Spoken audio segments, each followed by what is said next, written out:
Welcome to Cooking with Bobbi Jo. Today I'm going to show you how I dry out my chili peppers and then turn them into pepper flakes. In September and October I usually have a lot of herbs and peppers hanging around my kitchen drying out. I love growing peppers. They're easy and one plant usually produces a lot. They're also great for container gardens if you don't have a lot of garden space. And if you never tried growing them, you should try it. These are chili peppers, but I've grown some peppers a lot hotter than this, like habanero, ghost, and Carolina reapers.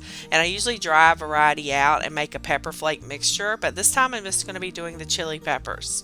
First, you want to wash your peppers off good. You may want to put some gloves on to do this. And I'm washing all my veggies I harvested today. And I have a towel down on my butcher block that I'm going to put them on so they can dry.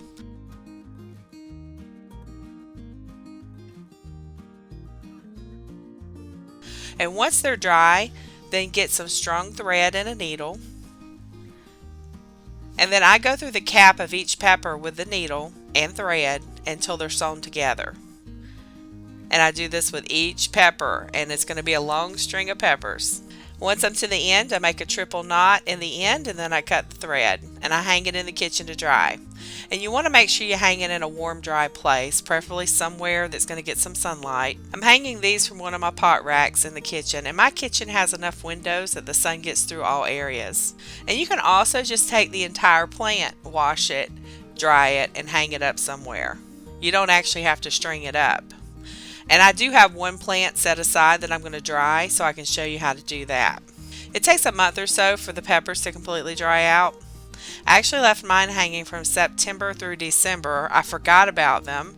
So at the end of December, I decided it was time to go ahead and make my pepper flakes, especially since my spice jar was out.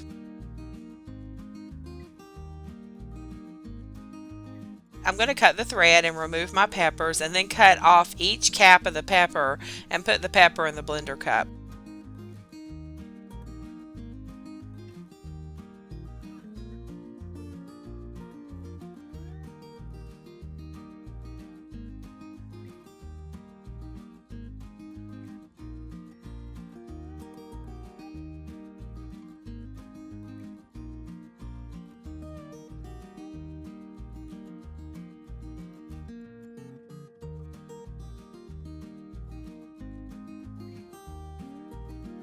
And that's all there is to it. Now this one is a part of the pepper plant that I hung up to dry. And I'm going to do the exact same thing, just cut the caps off and put the pepper in the blender cup.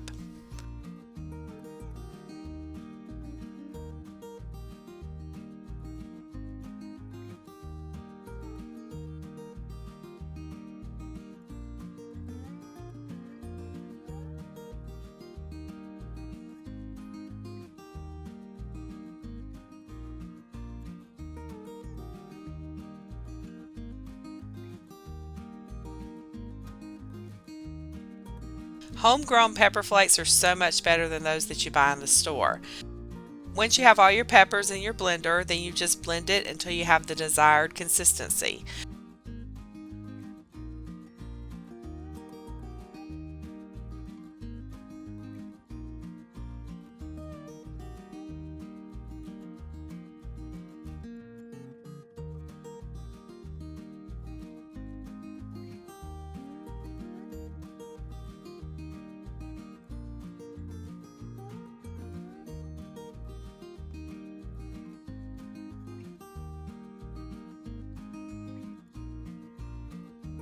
And I'm storing these in an airtight glass spice jar, and I also have a glass storage jar. You do not want to store pepper flakes near your stove top or any heat source in your kitchen. You want to store it in an airtight container. Ones that keep the light out are the best option, but I store mine in a dark cabinet, so these jars work just fine. All spices should be stored away from heat and in a cool, dry area. Pepper flakes can last up to 3 years, although mine are lucky to make it to the next growing season because I put pepper flakes on everything. Well, there you have it. That's all there is to drying and crushing red peppers. These flakes are going to be great in chilies, tacos, soups, or anything else that you would like to have a little spice added to. Stay tuned Wednesday for another cooking video and on Friday for another episode of the Lake Hill City Birds. Thanks for watching and have a blessed day.